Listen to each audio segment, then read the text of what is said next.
آپ کو پتہ ہے صحیح بخاری میں موجود ہے،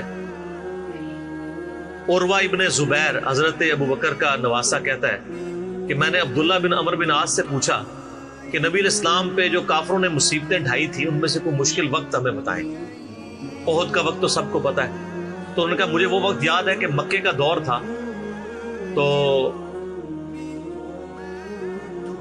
عقبہ ابن ابی معیط جس نے ایک دفعہ نبی الاسلام کے، صحیح بخاری مسلم میں آتا ہے کہ کندھے پہ اوجڑی لا کے اونٹ کی رکھ دی تھی، پھر سیدہ فاطمہ آئی انہوں نے ہٹائی، اس نے نبی الاسلام کے گردن میں ایک دفعہ چادر ڈالی، صحیح بخاری میں آتا ہے، اور اتنی زور سے کھینچی، گلا دبایا، قریب تھا کہ آپ کی مبارک آنکھیں باہر نکلا، تو اتنے میں سیدنا ابو بکر صدیق وہاں آئے اور انہوں نے اس کو مار کے ہٹایا، اور قرآن کی وہ آیت پڑھی، کیا تم ایک شخص کو صرف اس لیے مار دینا چاہتے ہو کہ وہ کہتا ہے کہ میرا رب اللہ ہے؟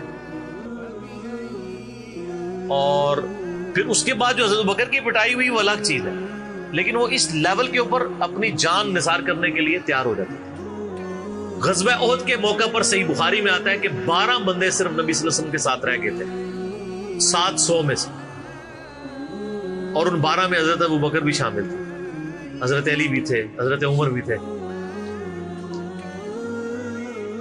اس وقت بھی کمٹمنٹ آپ دیکھ لیں، پیچھے نہیں بالکل ہٹا، ہر موقع پہ جہاں پہ قربانی کا موقع آیا پوری کمٹمنٹ کے ساتھ نبی صلی اللہ علیہ وآلہ وسلم کا ساتھ۔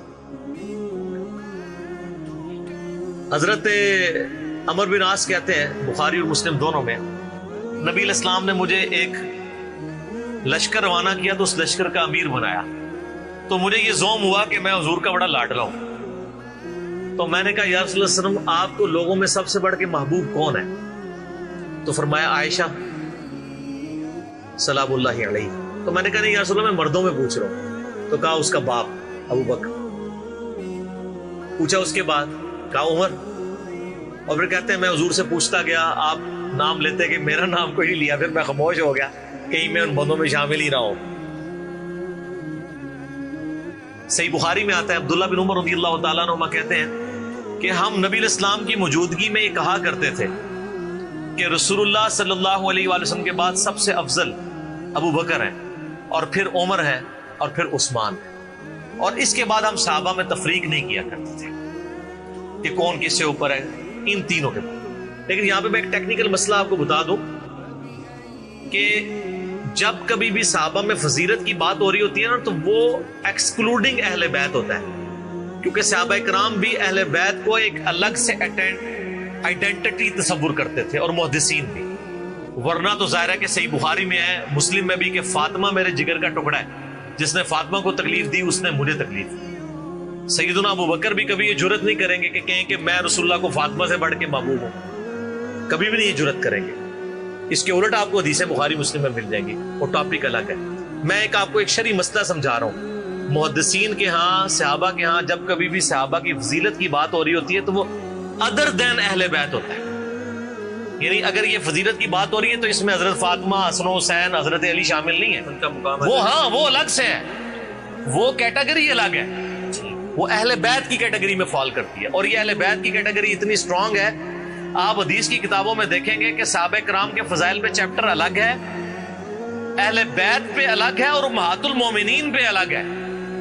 ایون امہات المومنین کو بھی اہل بیت سے الگ سے ذکر کیا جاتا ہے۔ اہل بیت کی ٹرم جو محدثین کے ہاں مانی جاتی ہے، اگرچہ امہات المومنین بھی اہل بیت ہے، لیکن وہ اسپیسیفکلی سیدنا علی، حسن حسین اور سیدہ فاطمہ کے، تو یہ میں آپ کو کیٹیگری بتا رہا ہوں۔ تو بہرحال یہ خود مولا علی علیہ السلام کے بارے میں صحیح بخاری میں آتا ہے، محمد ابن حنفیہ نامی ایک عورت سے حضرت علی کا بیٹا تھا، اس کا نام تھا محمد۔ حضرت فاطمہ کی زندگی میں تو حضرت علی نے دوسری شادی نہیں کی، وہ صحیح بخاری مسلم میں آتا ہے نبی علیہ السلام نے ان کو منع کیا تھا، یہ ان کی خصوصیت تھی۔ بعد میں انہوں نے کچھ شادیاں کی، اس سے بھی اولاد ہوئی، جس میں حضرت سیدہ حنفیہ نامی ایک عورت تھی، ان سے ایک بیٹا تھا محمد ابن حنفیہ۔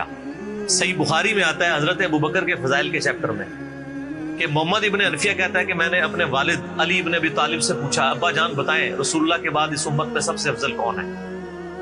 تو انہوں نے کہا ابو بکر۔ تو میں نے پوچھا اس کے بعد؟ فرمایا عمر۔ اور ان کا میں تیسری دفعہ میں نے سوچا کہ میں اگر پوچھا تو یہ عثمان کا نام لیں گے، تو میں نے کہا اس کے بعد تو آپ کا ہی نمبر ہوگا، لیکن وہ تو علی تھے نا، تو انہوں نے کہا کہ میں تو عام مسلمانوں میں سے ایک مسلمان۔ وَمَنْ أَحْسَنُ قَوْلًا مِّمَّنْ دَعَا إِلَى اللَّهِ وَعَمِلَ صَالِحًا وَقَالَ إِنَّنِي مِنَ الْمُسْلِمِينَ۔ اس سے بڑھ کر کس کی بات ہو سکتی ہے جو لوگوں کو اللہ کی طرف بلائے، خود بھی نیک اعمال کرے اور پھر بھی کہ میں عام مسلمانوں سے ایک مسلمان ہوں، میں بھی مسلمان ہی ہوں، بہت بڑا پیر فقیر یا کوئی اپنے آپ کو ایکسٹراڈنری نہ ماننا شروع کر۔ اس حدیث میں بھی سیدنا ابو بکر صدیق رضی اللہ تعالیٰ عنہ کی فضیلت کو خود مولا علی نے بیان کیا۔ پھر بخاری مسلم میں جو حدیث ہے سقیفہ بنی ساعدہ والی، جو اختلاف ہوا تھا، اس میں آپ کو پتا ہے سیدنا علی نے بیعت نہیں کی تھی حضرت ابو بکر کی 6 مہینے تک، بخاری مسلم دونوں میں آتا ہے۔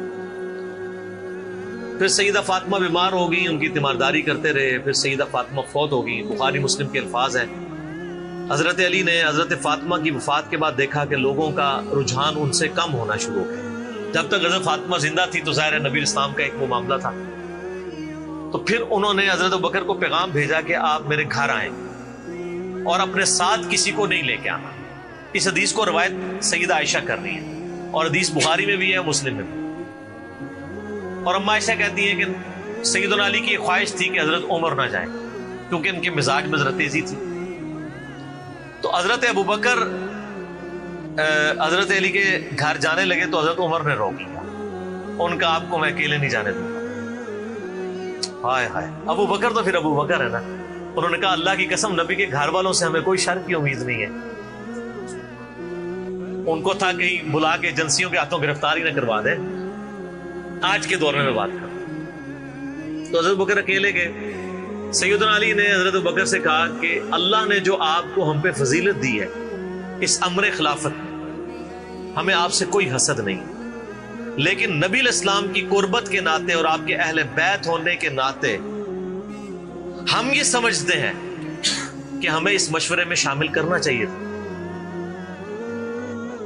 تو سیدنا ابوبکر نے رونا شروع کر دیا۔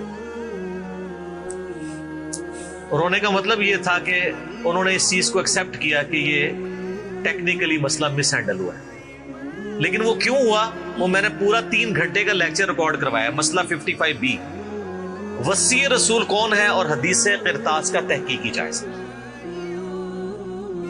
جب رونا شروع کیا تو سیدنا علی نے کہا کہ بس اب میں آپ کی اعلانیہ بیعت کروں گا، یہ ہے للہیت، ورنہ وہ کہتے کہ ابوبکر میں بیعت کرتا ہوں، باہر جا کے بتا دینا۔ یہ کام ہوتا تو اکڑ والا ہوتا، لیکن وہ تو علی تھے، اکڑ تو دور دور تک نہیں تھی، زہد تھا، عاجزی تھی، اللہ کا تعارف تھا۔ کہا میں اعلانیہ بیعت کروں گا آپ کی۔ آج کے ہوتے تو کہتے نہیں باہر جا کے آپ بتا دیں، میں ایک ٹویٹ کر دوں گا پیچھے سے کہ بس ہو گئی ہے ہمارا آپس میں۔ ظہر کے وقت بخاری مسلم کے الفاظ ہیں، سیدنا ابو بکر نماز کے بعد ممبر پہ چڑھے اور حضرت علی کے فضائل بیان کیے اور پھر بیان کیا کہ ان کے بیعت نہ کرنے کی وجہ کیا تھی، اور پھر ممبر سے نیچے اتر آئے۔ پھر حضرت علی ممبر پہ چڑھے اور حضرت ابو بکر کے فضائل بیان کیے اور اپنے بیعت نہ کرنے کی وجوہات بتائیں، اور پھر اعلانیہ بیعت کی، اور حضرت علی ممبر سے اترے تو تمام مسلمان پھر حضرت علی سے خوش ہو گئے کہ انہوں نے اس مسئلے میں قربانی والا معاملہ کیا۔ تو یہ بھی ایک موقع تھا۔ اس میں الفاظ ہیں کہ حضرت ابوبکر کہتے ہیں اللہ کی قسم حضرت علی سے روتے ہوئے کہ مجھے نبی کے گھر والے اپنے گھر والوں سے بڑھ کے عزیز ہیں۔ اور آپ کو مزے کی بات بتاؤں، صحیح بخاری میں ایک کریٹیکل حدیث ہے حسن حسین کے چیپٹر کے اندر، امام بخاری نے ڈالی ہے، وہ امہات المومنین کے چیپٹر میں نہیں ہے، حسن حسین والے چیپٹر میں ہے، کہ حضرت ابوبکر کہتے ہیں کہ رسول اللہ کے قرب کو ان کے اہل بیت کے قرب میں تلاش کرو۔ کون کہہ رہے ہیں؟ حضرت ابوبکر۔ اور اہل بیت سے مراد کون؟ سیدنا حسن حسین، کیونکہ امام بخاری نے اس حدیث کو حضرت ابوبکر کے قول کو حضرت حسن حسین والے چیپٹر میں لیا کہ محمد صلی اللہ علیہ وآلہ وسلم کی قربت کو ان کے اہل بیت کی قربت میں تلاش کرو۔ تو سیدنا ابوبکر صدیق رضی اللہ تعالیٰ عنہ کو نبی الاسلام سے نسبت رکھنے والی ہر چیز بڑی بڑھ کر محبوب تھی، چاہے وہ آپ کے اہل بیت ہوں یا آپ صلی اللہ علیہ وآلہ وسلم کی قریبی کو رشتہ دار ہوں، ہر معاملے میں۔ اس لیے آپ دیکھیں نا، کمپرومائز آپ کو کہیں نظر نہیں آتا۔ سر بخاری میں آتا ہے کہ صلح حدیبیہ کے موقع پر حضرت عمر سے بھی تھوڑی سی مس ہینڈلنگ ہو گئی تھی، یا رسول اللہ ہم کیا حق پہ نہیں ہیں، پھر دب کے کیوں صلح کر رہے ہیں؟ حضور نے فرمایا کہ میں اللہ کا پیغمبر ہوں۔ پھر بھی تسلی نہیں ہوئی، حضرت ابوبکر کے پاس آئے، پھر حضرت ابوبکر نے ڈانٹا کہ عمر وہ اللہ کے پیغمبر ہے۔ اور حضرت عمر کہتے ہیں مجھے پوری زندگی اس چیز کا غم رہے گا کہ میں نے بڑی جرأت دکھائی۔ الٹیمیٹلی ثابت ہوا کہ صلح حدیبیہ والا جو معاملہ تھا وہ مسلمانوں کے حق میں شامل ہوا، لیکن حضرت ابوبکر کا آپ ایمان کا لیول دیکھیں کہ وہ سرکمسٹانسز پہ نہیں جاتے تھے، وہ کہتے تھے اللہ کے پیغمبر نے فیصلہ کیا، الٹیمیٹلی اسی میں خیر ہو۔ ان کا ایمان اس لیول کا تھا کہ وہ عقلی دلائل کو بعد میں رکھتے تھے، اور وہاں پہ بھی آپ کو نظر آیا، اور انہوں نے حضرت عمر کو کہا کہ عمر وہ اللہ کے پیغمبر ہیں، جو فیصلہ کر رہے ہیں وہ ٹھیک ہے۔ اسی لیے ہر مسئلے میں آپ کو احتیاط کا پہلو نظر آتا ہے۔ پھر بخاری میں آتا ہے جب مرتدین زکات تھے، حضرت عمر جیسے لوگ بھی کہہ رہے تھے اتنے مازوں پہ آپ جنگ نہ کھولیں، پہلے کچھ قبائل مرتد ہو گئے ہیں، رومن امپائر چڑھی دوڑی ہے، پرشین امپائر کے ساتھ ہم نے سارے معاملات شروع کیے ہوئے ہیں، اتنے مازوں پہ ہم کیسے لڑیں گے؟ تو سیدنا ابوبکر نے کیا کہا تھا؟ اللہ کی قسم کو رسول اللہ کے زمانے میں جانور دیتا تھا اور اس کے ساتھ ایک رسی بھی دیتا تھا، اور اب نہیں دے گا نا میں اس کے خلاف بھی قتال کروں گا، اکیلا مجھے کرنا پڑے۔ جس طرح نماز اللہ کا حق ہے، اسی طریقے سے زکات بھی اللہ کا حق ہے۔ جو نماز اور زکات میں فرق کرے گا میں اس کے خلاف قتال کروں گا۔ وہ ریٹ آف دی گورنمنٹ کو چیلنج کر رہا ہے۔ حضرت عمر کے الفاظ ہیں بخاری میں کہ اللہ تعالیٰ نے ابوبکر کا سینہ کھول دیا تھا اس مسئلے میں، اور ابوبکر کی باتیں سن کے ہمارا سینہ بھی کھل گیا، حالانکہ پورے صحابہ ایک طرف کھڑے تھے، ابوبکر ایک طرف کھڑے ہوئے تھے۔